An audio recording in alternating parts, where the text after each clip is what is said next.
On a tous déjà dit: «Je suis épuisé». Mais le burn-out, ce n'est pas juste une grosse fatigue après une semaine chargée. C'est ce moment où, malgré tout le sommeil du monde, la batterie reste à 0%. C'est un épuisement qui s'installe partout, dans votre corps, dans votre tête et votre rapport aux autres.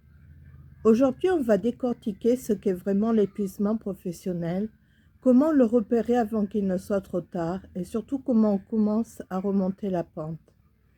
Le burn-out n'arrive pas aux gens qui ne travaillent pas assez.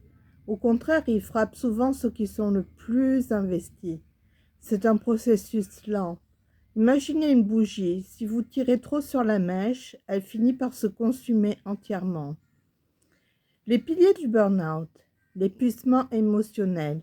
Vous vous sentez vidé de toute énergie. Le cynisme ou la dépersonnalisation. Vous commencez à vous détacher de votre travail, à être irritable, voire froid avec vos collègues ou clients. La perte d'accomplissement. Vous avez l'impression d'être nul, de ne plus rien réussir, peu importe vos efforts. Le corps parle avant que votre tête ne lâche. Soyez attentif à ces signes qui ne trompent pas. Et le sommeil, vous êtes épuisé, vous n'arrivez plus à dormir ou vous vous réveillez à 3 heures du matin en pensant à vos dossiers.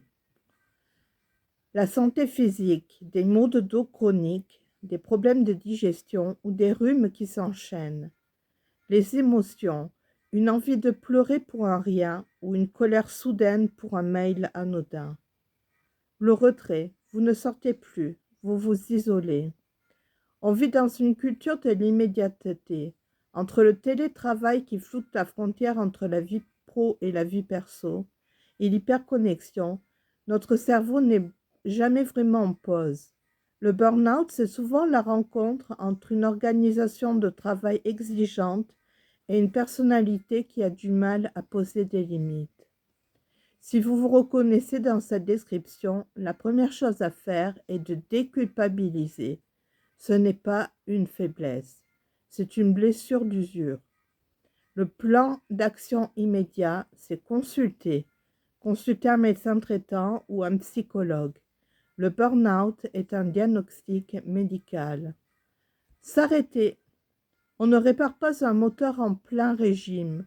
Le repos est la priorité absolue. Et parlez. Ne restez pas seul avec votre sentiment d'échec. Prenez soin de vous. Aucun travail ne vaut votre santé. On se retrouve bientôt.